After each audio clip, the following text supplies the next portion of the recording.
Peço a você que mantenha sua Bíblia aberta lá no capítulo 2 de 2 aos Coríntios e deixe ela aberta aí, porque eu vou lendo os trechos parte a parte, mas nós encontramos aqui um dilema que parece ser um mero dilema teológico, mas na realidade ele encontra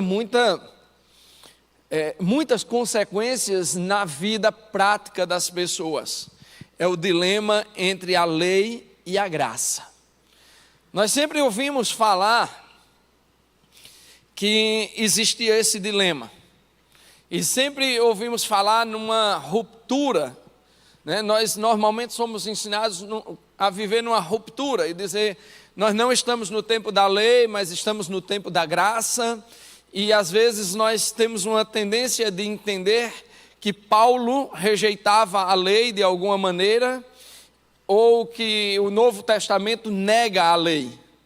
Mas nós devemos lembrar que o próprio Senhor Jesus Cristo, lá no Sermão da Montanha, lá em Mateus 5:17, ali diz, eu não vim para negar a lei, eu vim para cumpri-la. E ele veio mostrar um novo jeito de cumprir a lei? Não, ele veio mostrar a lei como ela é de fato. Na realidade, a lei é fruto do pacto que Deus fez com a humanidade, do pacto que Deus fez para salvar um mundo que estava agora submisso ao pecado. Então o pacto, a aliança que Deus faz com o homem, antecede a lei. E a lei vem como demonstração do comportamento que Deus espera de todos aqueles que fazem parte da aliança. Então a lei não é quem salva, nem é quem condena. Mas quando as pessoas se tornam legalistas, elas começam a pensar que tem algum mérito para ser salva. E por isso Paulo em algum momento diz a lei da morte.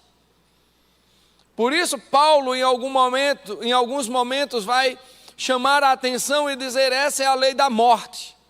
Essa é a lei da carne. Essa não é uma lei espiritual. E por que ele diz isso? Porque as pessoas deixaram de entender que a lei tem que ser vivida pela fé. E que a lei em seu conjunto completo, ela jamais seria cumprida totalmente por nós que somos pecadores. Então por que Deus nos daria uma lei que é impossível ser cumprida totalmente? Ou ela não serviria para nada, ou ela serviria para nos condenar. Mas como nós aprendemos lá com Tiago, com o apóstolo Tiago, se você cumpre toda a lei e falhar apenas em um ponto da lei, você descumpriu toda a lei. O que é que Tiago está dizendo ali? Se você for buscar a salvação por meio da lei, você tem que ser perfeito, e na sua menor imperfeição você deixou de ser perfeito. Então não é. A lei não entra em conflito com a graça, no sentido de salvação. A lei entra em conflito com a graça, no sentido de que ela aponta a nossa incapacidade de sermos aquilo que Deus nos fez para ser. A lei denuncia a nossa falta de capacidade de sermos santos e de vivermos dentro do padrão de Deus, mas ela não é má. Esse conflito tem várias consequências em nossas vidas, porque às vezes nós queremos viver pela lei, às vezes nós queremos viver pela graça, e é sobre isso que Paulo vai nos ensinar aqui. Então eu queria que você lesse comigo aqui, prestasse atenção comigo, 2 Coríntios capítulo 2, a partir do verso 5, nós vamos ler agora até o 11. Se alguém tem causado tristeza, não tem causado apenas a mim, mas também, em parte, para eu não ser demasiadamente severo, a todos vocês. A punição que lhe foi imposta pela maioria é suficiente.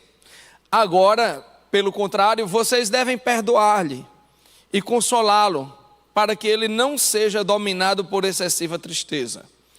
Portanto, eu lhes recomendo que reafirmem o amor que têm por ele. Eu lhes escrevi com o propósito de saber se vocês seriam aprovados, isto é, se seriam obedientes em tudo. Se vocês perdoam alguém, eu também perdoo.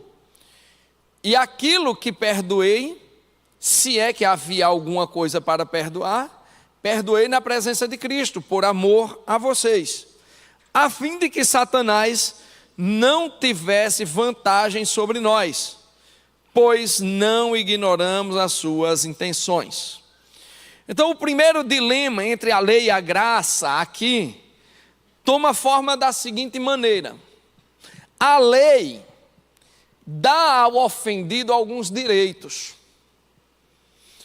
A lei dá ao ofendido o direito de reparação, a lei dá ao ofendido um direito de punição, a lei, às vezes, dá até um direito de vingança,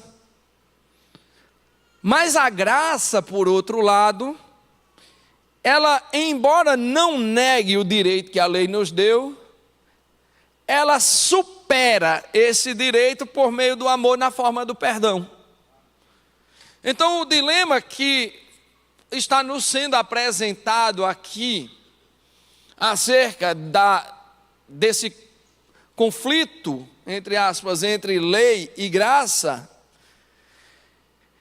é que Paulo está aqui respondendo, né? Eu disse a vocês que 2 Coríntios, assim como o primeiro, é uma carta de trocas de informações, de respostas e tal. E aqui eles mandaram uma carta anterior falando sobre alguém que havia cometido um pecado. Alguns teólogos acham, inclusive, que esse trecho aqui está se referindo àquela pessoa lá de 1 Coríntios capítulo 5, que tem um relacionamento com a esposa do seu próprio pai, não necessariamente com a mãe, mas com a esposa do seu próprio pai, mas talvez não seja, e não é o caso da gente especular isso aqui, mas o caso é que Paulo está tratando de um caso aqui em que alguém cometeu um pecado que ofendeu a toda a comunidade, que ofendeu a todas as pessoas, e que parte dessa comunidade, a maioria dessa comunidade, desses coríntios, foi lá e aplicou uma punição a eles. Então Paulo está meio que dizendo aqui assim: olha, eu acho que já é suficiente, a punição que lhe foi imposta pela maioria é suficiente, verso 6. Tá bom, não precisa continuar. A lei talvez até lhe dê o direito de dar continuidade a isso. A lei de quem foi ofendido, a lei de quem foi machucado, a lei, quando nós olhamos sob a perspectiva puramente legalista, ela requer uma punição, ela requer aqui algum tipo de compensação pelo dano, algum tipo de reparação. Mas o que Paulo coloca aqui é dizer assim: olha, agora, ao contrário, vocês devem perdoar-lhe e consolá-lo, para que ele não seja dominado por excessiva tristeza. Então aqui a graça vai se revelando em oposição à lei. Esse dilema é muito bonito e muito temporal, porque quantas vezes os casamentos, quantas vezes os relacionamentos, quantas vezes as pessoas têm se tornado legalistas demais e graciosas de menos. Ou às vezes também graciosas demais e legalistas de menos. Aqui Paulo nos apresenta um equilíbrio entre as duas coisas. Um equilíbrio entre a punição, a reparação e o perdão e o amor. Nós não podemos levar a ferro e fogo os nossos relacionamentos como se o nosso direito valesse mais do que a própria ideia de nos relacionar. Eu gosto muito de um texto, eu não vou lembrar o nome do autor agora, mas um texto bem antigo, que comparava um casamento e qualquer outro tipo de relacionamento. Ele comparava com uma partida de frescobol e ora com uma partida de tênis. E ele dizia, olha, quando duas pessoas estão jogando tênis, está cada uma de um lado com uma raquete e há uma bola, e cada um bate na bola de maneira que o outro do outro lado erre. O objetivo do tênis é fazer com que o seu colega do outro lado erre. Então ele bate na bola aqui com o intuito de dificultar as coisas lá. Mas o jogador de frescobol não. O jogador de frescobol ele faz o contrário. Ele joga para o seu companheiro acertar. E quando o seu companheiro devolve mal, o que é que ele faz? Ele se esforça para consertar e para dar de volta a melhor bola possível para que o seu colega volte e mande uma bola boa para ele. A diferença aqui parece sutil, mas é grande. Os dois esportes são praticados por duas pessoas, os dois esportes são praticados com raquetes, os dois esportes são praticados com uma bolinha, os dois esportes, quando você olha, aparentemente são bem parecidos, mas os objetivos são completamente diferentes. E aqui, eu trago essa ilustração para a gente lembrar o que é o amor, o que é a graça e o que é a lei. A lei muitas vezes não se importa com o ser que está do outro lado e diz, você tem direitos e ele tem obrigações. Você tem direito de ser reparado e ele deveria lhe pedir perdão, ele deveria fazer isso, ele deveria reparar o que fez, ele deveria ser punido. Mas a graça nos faz olhar para o outro e dizer, não, eu vou devolver essa bola de maneira que ele comece a acertar. Eu vou devolver essa bola de maneira que ele possa, que essa outra pessoa entenda que não é a sua profunda tristeza que animará o meu coração. E Paulo não apenas apresenta essa ideia do amor, da graça, como um substituto da lei, mas ele nos traz uma razão muito profunda que nós precisamos entender. No verso 11 ele diz, a fim de que Satanás não tivesse vantagem sobre nós, pois não ignoramos as suas intenções. Ou seja, pois nós conhecemos quais são as intenções de Satanás. Então, o que é que Paulo está querendo aqui nos mostrar no valor dessa substituição da lei pela graça? Ou nessa remodelagem dos nossos relacionamentos, de dizer assim, eu não vou agir aqui apenas como quem tem direito, como quem está certo. Talvez a pergunta aqui seja, você prefere ter razão ou ser feliz? Você prefere estar certo ou estar bem com a outra pessoa? O que você prefere? Quando Satanás entra no jogo, ele se aproveita dessa situação para que ninguém fique bem. E Paulo nos mostra que perdoar, que amar, que cuidar do coração de quem nos ofendeu, é uma forma de retirarmos do jogo a ação do inimigo. Lá em Efésios, capítulo 6, verso 12, Paulo nos alerta de algo muito importante e que cabe aqui dentro. Ele nos alerta que a nossa luta não é contra a carne nem contra o sangue. Ou na NVI, ele diz, a nossa luta não é contra pessoas. mas contra os poderes e autoridades, contra os dominadores deste mundo de trevas, contra as forças espirituais do mal nas regiões celestiais. O que Paulo está nos mostrando aqui é que nós não temos inimigos humanos, mas que existe um poder de Satanás penetrando nas famílias, existe um poder de Satanás penetrando na política, permeando a sociedade, permeando a vida comum, que nos faz olhar para o outro como o nosso inimigo. Lá em João, capítulo 5, verso 19, ele diz: sabemos que somos de Deus e que o mundo todo está sob o poder do maligno. Sabemos que somos de Deus e que o mundo jaz no maligno. Então nós sabemos que enquanto Jesus não voltar, existe uma influência gigantesca de Satanás, querendo se aproveitar do momento do nosso legalismo, do nosso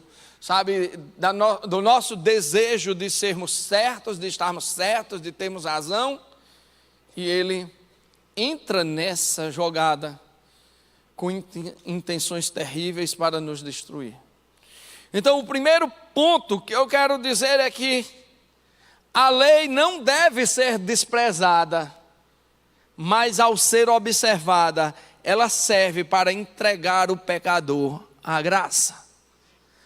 Quando nós observamos que o outro está errando, o nosso dever como cristão não é dar aquela raquetada do tênis para ele errar mais ainda. Quando nós percebemos que o outro está fraco, não é como aquele lutador do boxe que dá outro soco em cima para terminar e nocautear. Nós não podemos fazer isso.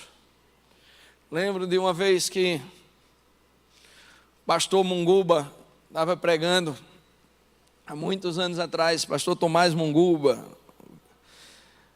um exemplo de vida para mim. Ele disse assim: às vezes os cristãos estão armados com suas Bíblias, e eles vão para o campo de batalha, e eles se deparam com o exército de Satanás que está ali na frente. Imaginem aqueles campos de batalha medieval, onde um exército fica de frente para o outro, e diz: agora tocou a trombeta, e vamos lutar contra aquele exército do mal. E na hora que tocou a trombeta, nós usamos nossa arma para atacar uns aos outros, e não lutamos contra o exército do mal, porque estamos preocupados em ter razão, porque estamos preocupados em estar certos, porque estamos preocupados em mostrar que sabemos mais, em mostrar que somos melhores. O que Paulo encontra nesse diálogo com os coríntios agora é uma pessoa que errou, uma pessoa que pecou de uma maneira que ofendeu toda a comunidade. Mas o que Paulo recomenda a eles é: beleza, vocês já fizeram alguma coisa, vocês já puniram e já mostraram a essa pessoa que ela está errada, agora acolha-os. Agora não deixem que a tristeza tome conta do coração delas. Mostre a essa pessoa que vocês o amam. Mostre a essa pessoa que vocês estão interessados na melhoria dela.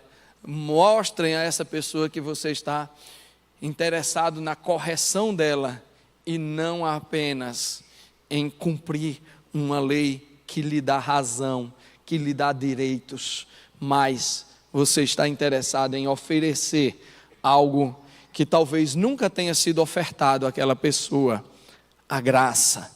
A graça não como um direito, a graça não como um direito, muito longe disso, mas a graça como um favor imerecido de Deus. A graça salva casamentos, a graça salva amizades, a graça salva a vida das pessoas, a graça salva a nossa eternidade. Vamos voltar ao texto. Primeira coisa que nós aprendemos então é que a lei não deve ser desprezada, mas ao ser observada ela serve para entregar o pecador à graça. A segunda coisa aqui, a segunda parte do texto que eu quero dividir com vocês aqui está do verso 12 até o verso 17. Diz assim: quando cheguei a Trode para pregar o evangelho de Cristo e vi que o Senhor me havia aberto uma porta, ainda assim tive sossego em meu espírito, porque não encontrei ali, ainda assim não tive sossego em meu espírito, porque não encontrei ali meu irmão Tito. Por isso despedi-me deles e fui para a Macedônia. Mas graças a Deus que sempre nos conduz vitoriosamente em Cristo, e por nosso intermédio exala em todo lugar a fragrância do seu conhecimento. Porque para Deus somos o aroma de Cristo entre os que estão sendo salvos e os que estão perecendo. Para esses somos cheiro de morte, para aqueles fragrância de vida. Mas quem está capacitado para tanto? Ao contrário de muitos, não negociamos a palavra de Deus visando lucro. Antes, em Cristo, falamos diante de Deus com sinceridade, como homens enviados por Deus. Aqui Paulo se encontra diante de um outro dilema prático da vida, que é um mistério profundo da alma. Como a mesma pregação produz sentimentos de vida e morte. A lei que denuncia o pecado é vista como bênção e como maldição ao mesmo tempo. E como isso pode acontecer? Como a mesma pregação do Evangelho pode ser vista dentro de um dilema tão profundo? Como alguém pode olhar para a Bíblia e dizer assim: olha, a Bíblia é interessante, você só tem que tirar as passagens de ódio. Como você encontra ódio dentro da palavra que trouxe o amor para a humanidade? Como você pode ver ódio no ensino de Cristo, que morreu deliberadamente, que escolheu carregar uma cruz de espinho, ser humilhado em seu lugar e morrer em nosso lugar? Como alguém pode encontrar ódio ali? Nas Crônicas de Nárnia, no trecho, no livro O Sobrinho do Mago, que infelizmente não foi filmado ainda, mas há um momento muito interessante lá, que é a criação de Nárnia, e um momento em que os personagens todos, eles se deparam com uma linda canção, e essa canção ela vai aumentando, e à medida que essa canção vai aumentando, vai trazendo luz e cores e formas, e tudo aquilo vai ficando claro, e quando as pessoas, os personagens que estão ali percebem, veem que é um leão cantando. E esse leão é a representação que C.S. Lewis deu de Deus. E ele imagina o mundo sendo criado por uma canção dada por Deus, vinda da boca do próprio Deus. Mas ali, aqueles personagens que estavam assistindo aquela cena maravilhosa de Deus criando um novo mundo, dois deles saem correndo, cheios de profunda mágoa, de profundo ódio no coração, enquanto os outros três ficam ali encantados, vendo toda aquela beleza nascer. E aqui Paulo está apresentando algo muito interessante. Ele vai para Trode, chega lá, não encontra Tito, decide ir para a Macedônia, mas aí, apesar de todo o sacrifício dessa viagem, lembre-se que Paulo viajava a pé, ele começa a agradecer a Deus, porque por onde ele passava, Deus exalava o aroma de Cristo por meio da vida dele. E o que é exalar o aroma de Cristo? Não é porque Paulo cheirava bem? Não, óbvio que não. Era a pregação de Paulo que ia sendo levada e ele tendo a oportunidade de levar essa pregação por meio de lugares que ele não planejou estar, e ali ele aproveitava para apresentar a Cristo, apresentar a Deus, apresentar a graça de maneira diferente. Mas ele nos chama a atenção que muitas daquelas pessoas entendiam aquilo como um perfume de morte. Os que não eram salvos percebiam aquilo como um perfume de morte, e os que eram salvos percebiam como um perfume de vida. E esse é um dilema que se mostra hoje muito presente. Como as pessoas entendem a mesma mensagem e dizem: ah, não, a sua pregação produz morte. Toda pregação que é contra o nosso pecado, toda pregação que é contra o nosso erro, parece ter cheiro de morte. Essa é a apresentação da lei. A lei nos mostrando que estamos errados diante de Deus. A lei nos mostrando o quanto estamos distantes de Deus. Mas essa pregação também nos apresenta a graça, mostrando que, apesar de estarmos distantes de Deus, Deus se faz perto de nós. Ele se aproxima de nós com o intuito de nos resgatar, com o intuito de nos proteger. O salmista lá no Salmo 50, verso 17, diz: eu sou pobre e necessitado, mas Deus cuida de mim. Mostrando que há uma pobreza espiritual nele, que há uma necessidade, que ele está afastado de Deus, mas mesmo assim Deus cuida dele. O Salmo 139 nos mostra essa meio que uma tentativa humana de escapar da presença de Deus. E ele reconhece: eu sei que tu me sondas e me conheces muito bem, antes de eu me assentar, ou antes de eu me levantar, antes de eu abrir a minha boca, tu já sabes qual é a palavra que eu vou dizer.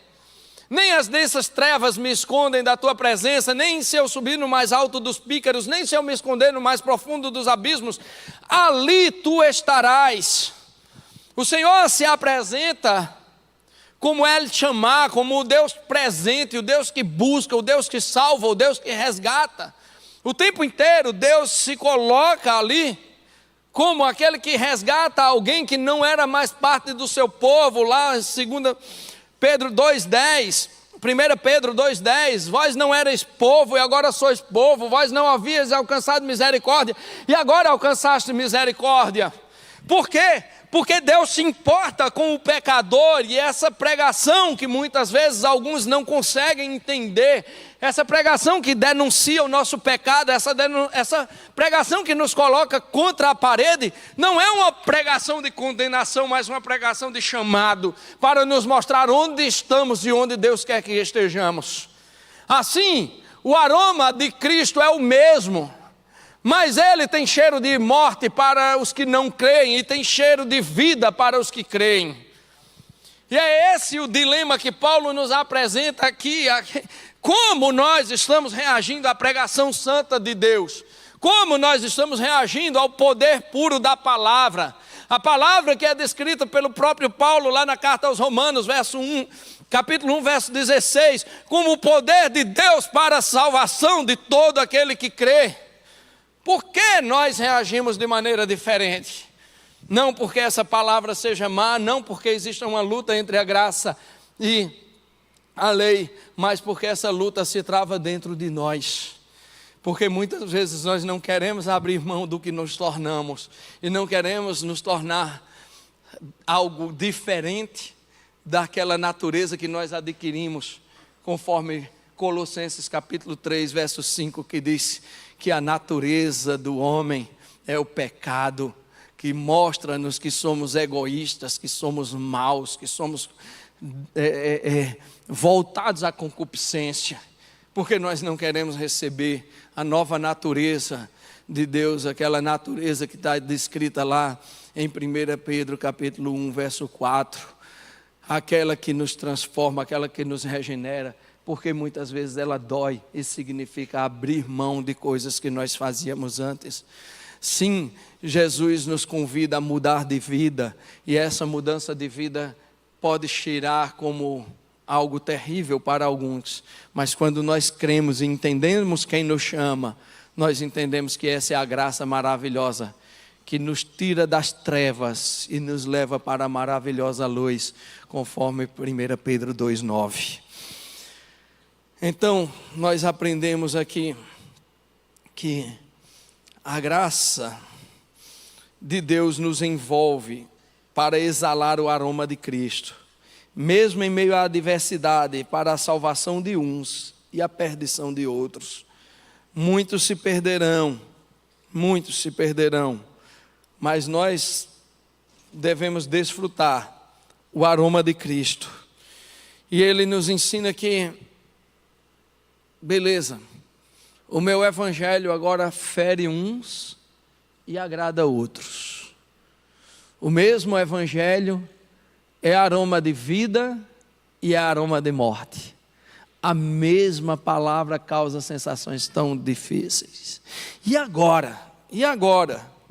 Então Paulo diz, ao contrário de muitos, não negociamos a palavra de Deus visando lucros. Antes, em Cristo falamos diante de Deus com sinceridade, como homens enviados por Deus. Porque o evangelho não é negociável. O evangelho sempre sofrerá a pressão dos que sentem o cheiro da morte, e também sempre desfrutará da alegria daqueles que sentem o cheiro de vida. E não há evangelho que possa ser negociado. Não há pregação que possa ser posta aqui para agradar as pessoas, porque essa não será jamais uma pregação do próprio evangelho. O evangelho que não nos faz sentir as dores do pecado, o evangelho que não nos faz sentirmos mal diante de Deus em certas circunstâncias, o evangelho que não nos fere, o evangelho que não nos machuca, não é evangelho. O evangelho nos machuca porque ele nos apresenta a santidade de Deus e a nossa pecaminosidade. Mas esse mesmo evangelho que nos apresenta uma separação tão grande, nos apresenta um Deus tão interessado em nós, e um Deus que é capaz de penetrar no mais profundo dos abismos, ou subir o mais alto dos pícaros. É um Deus que é capaz de atravessar as densas trevas para nos resgatar. Então esse evangelho nunca nos distanciará do Senhor Jesus, mas nos mostrará quem somos e como estamos diante dele. E isso cheira como a você? Que cheiro você percebe quando o evangelho te machuca? O evangelho nos machuca para nos corrigir, não para nos condenar. A lei nos machuca para nos corrigir, não para nos destruir. Porque o evangelho, a lei de Deus, é boa em sua essência, mas a graça nos resgata em todos os momentos, independente de onde estejamos. Assim, nós entendemos que esse aroma será percebido de maneira linda por cada um de nós. Voltando aqui ao texto, começando no capítulo 3, ele diz assim: será que com isso estamos começando a nos recomendar a nós mesmos novamente? Será que precisamos, como alguns, de cartas de recomendação para vocês, ou parte de vocês, ou da parte de vocês? Vocês mesmos são a nossa carta escrita em nosso coração, conhecida e lida por todos. Vocês demonstram que são uma carta de Cristo, resultado do nosso ministério, escrita não com tinta, mas com o Espírito de Deus, do Deus vivo, não em tábuas de pedra, mas em tábuas de coração humano. Tal é a confiança que temos diante de Deus por meio de Cristo Jesus. Amados, o terceiro dilema entre lei e graça aparece nesse texto como reflexo dos frutos da graça frente aos frutos da lei. A graça se manifesta como testemunho de amor e a lei se manifesta como dureza inquebrantável de uma regra impossível de ser cumprida. O que Paulo nos coloca aqui é: será que nós precisamos agora de uma carta para ser recomendados a vocês? Ou de uma carta de vocês para sermos recomendados a outras pessoas? Será que vocês não são essa carta? Será que o que Deus fez em você já não prova quem somos e qual é o fruto do nosso ministério? Uma carta que não é escrita com tintas, mas uma carta que é escrita pelo próprio Espírito de Deus no coração de vocês. Eu creio que Paulo talvez tenha trazido à memória aquilo que está lá em Jeremias capítulo 33, aliás, capítulo 31, verso 33, quando Deus diz, por meio do profeta Jeremias, que trará uma nova lei, e que essa lei não será escrita mais em tábuas de pedra, mas colocada diretamente no coração das pessoas, e que como resultado, lá no verso 34, ele diz: vocês não precisarão mais ensinar sobre Deus, porque todos conhecerão a Deus. Vocês não precisarão mais de nada disso, porque todos me conhecerão e saberão quem eu sou. E aqui Paulo está dizendo isso aos coríntios: eu não preciso de carta, porque vocês são minha carta, vocês são os frutos da graça de Deus. Eu não consegui isso por mim mesmo, mas vocês frutificam.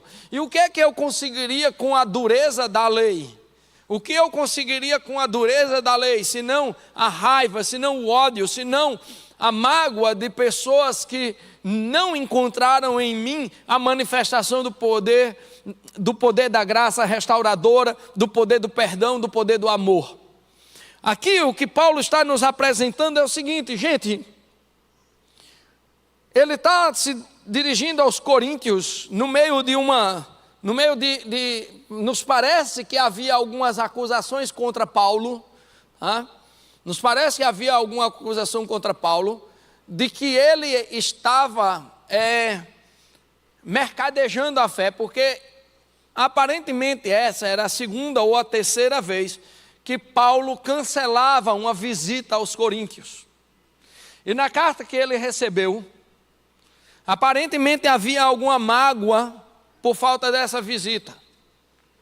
E agora ele explica lá a sua passagem por Troade, sua ida pela Macedônia, mostra que o evangelho foi pregado, que ele tinha cheiro de vida para os que criam, cheiro de morte para os que não criam, e olha agora para os coríntios e diz: certo, e agora eu vou precisar de uma carta, ou os frutos que eu estou apresentando a vocês por meio da graça do Senhor Jesus Cristo são suficientes para vocês entenderem quem eu sou e o que eu estou fazendo. Então a graça se manifesta com seus frutos próprios e a lei se manifesta com seus frutos próprios. Quando Paulo fala mal da lei, e várias vezes ele fala mal porque as pessoas agem de acordo com a dureza de um coração, que só veem os seus direitos e só veem os deveres dos outros, mas não enxergam o poder maravilhoso do amor. E por fim, indo aqui do verso 5 até o verso 18, ele diz assim: não que possamos reivindicar qualquer coisa com base no nosso próprio mérito, mas a nossa capacidade vem de Deus. Ele nos capacitou para sermos ministros de uma nova aliança, não da letra, mas do Espírito, pois a letra mata, mas o Espírito vivifica. O ministério que trouxe a morte foi gravado com letras em pedras, mas esse ministério veio com tal glória que os israelitas não podiam fixar os olhos na face de Moisés, por causa do resplendor do rosto, ainda que desvanecente. Não será o ministério do Espírito ainda muito mais glorioso? Se era glorioso o ministério que trouxe condenação, quanto mais glorioso será o ministério que produz justificação? Pois o que outrora foi glorioso, agora não tem glória em comparação com a glória insuperável.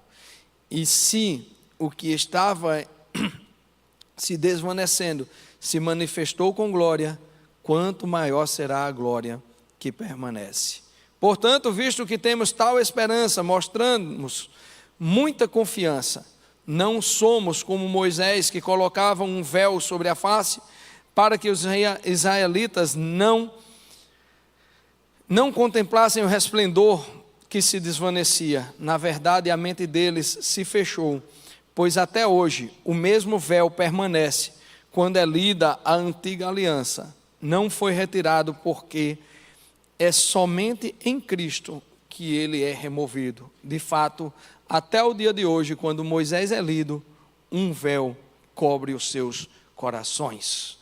E aqui é o quarto dilema entre lei e graça, que é mostrado por Paulo nas escolhas que fazemos em torno da nossa interpretação da salvação. Qual é o papel da nossa própria justiça e qual é o papel da dádiva de uma salvação gratuita?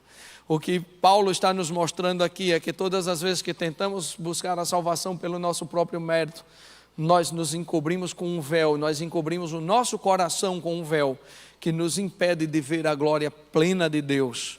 Mas todas as vezes que encontramos ao Jesus Cristo, Ele retira, Ele é, portanto, o libertador. A lei trouxe a morte para nos mostrar o valor da vida, porque por meio desse véu, nós entendemos que somos presos, que nós estamos limitados, que nós estamos ali pagando o mal com o mal, pagando o mal que nos fazem com vingança, com tentativa de reparação. Mas o que Deus nos mostra aqui é que quando nós olhamos para a antiga glória, com a face encoberta, nós nos tornamos prisioneiros dentro dos nossos corações. Nós estamos sempre olhando para a lei, olhando para direitos que nos aprisionam, e não para uma verdade que nos liberta. A banda já pode vir subindo, nós estamos concluindo agora. Mas o quarto dilema tem a ver com essa libertação que nós precisamos ter no nosso coração. Essa mania de querermos olhar para o passado e não para o presente. Olharmos para uma lei que nos traz um aprisionamento do coração, que não nos permite ter um relacionamento mais próximo e que não admite que pessoas errem contra nós. E aqui ele nos chama a ter um outro tipo de vida e olhar para um outro momento da glória de Deus. A lei foi gloriosa, foi tão gloriosa que Moisés teve que esconder o seu rosto, porque seu rosto estava resplandecendo. Mas também aquela glória no rosto de Moisés estava se esvaindo, estava diminuindo pouco a pouco. E Paulo diz assim: se nós olhávamos para a glória lá em Moisés dessa maneira, o que acontecerá agora se olharmos para a nova glória, para a glória que vem em Cristo Jesus, que ao invés de se esvair, está crescendo e se desenvolvendo? E aí ele responde, nos versos 16 a 18, mas quando alguém se converte ao Senhor, o véu é retirado, e nós podemos olhar face a face, nos olhos dos outros e nos olhos de Deus, e podemos ver a glória surgir de maneira graciosa na nossa vida, não porque sejamos dignos dessa glória, mas porque Ele nos deu esse privilégio. Quando alguém se converte ao Senhor, o véu é retirado. Ora, o Senhor é Espírito, e onde está o Espírito do Senhor, ali há liberdade. A lei em Cristo Jesus, ela é transformada num movimento de graça que nos liberta de todas aquelas dores e aquela necessidade de termos razão, aquela necessidade de acertarmos o tempo todo, aquela necessidade de nunca errarmos, mas ela nos coloca uma outra relação com o nosso próprio pecado, com nossas próprias dores e com os pecados e com as dores dos outros. Um pecado pode ser aniquilado pela graça. Um pecado pode ser aniquilado pelo perdão, um pecado pode ser aniquilado pelo amor, um pecado não pode ser aniquilado pela nossa própria justiça, mas pode ser aniquilado pelo amor, pela graça, pelo perdão. E todos nós que com a face descoberta contemplamos a glória do Senhor, segundo a imagem segundo a sua imagem, estamos sendo transformados com glória cada vez maior, a qual vem do Senhor, que é o Espírito. E olha que coisa linda como ele termina essa discussão aqui. Ele diz: e todos nós, que com a face descoberta contemplamos a glória do Senhor, por meio de Jesus Cristo nós fomos capacitados a contemplar aquilo que antes não podíamos contemplar, porque a glória era escondida de nós num lugar chamado Santo dos Santos, porque a glória era escondida de nós em um lugar inacessível, mas agora todos nós temos acesso.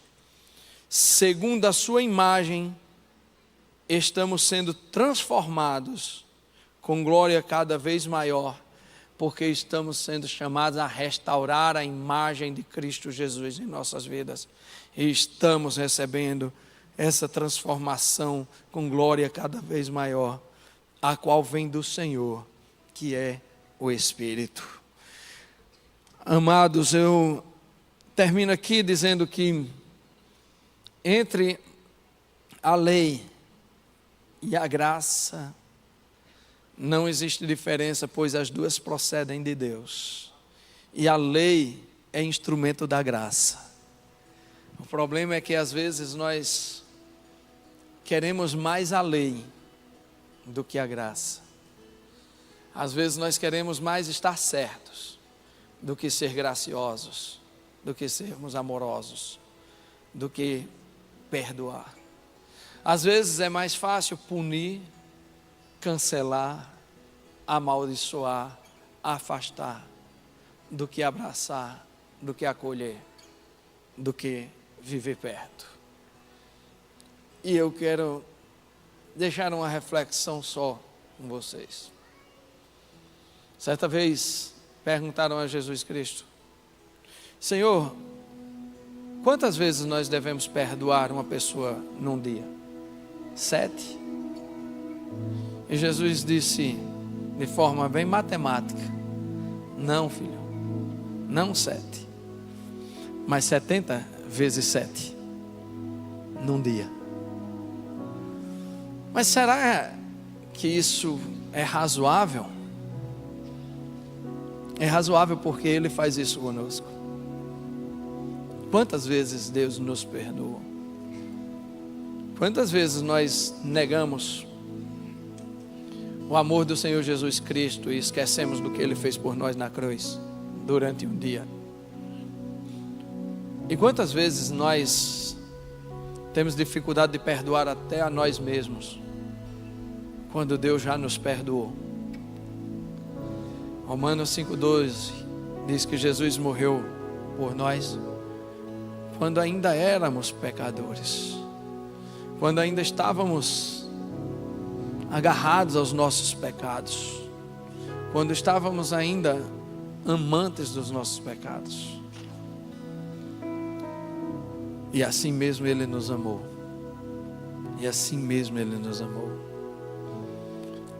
Quando nós conhecemos o Senhor, conhecemos a sua graça e o seu perdão. 70 vezes 7 é o número da graça. É o número que Ele nos dá para dizer: se teu irmão pecar contra ti, perdoa. Se teu inimigo tiver fome, dá-lhe de comer. Se teu inimigo tiver sede, dá-lhe de beber. Se alguém te tomar a túnica, dá também a ele a capa. Se alguém te obrigar a andar 1 milha, anda com ele 2. E assim o Senhor revela a sua graça em nós.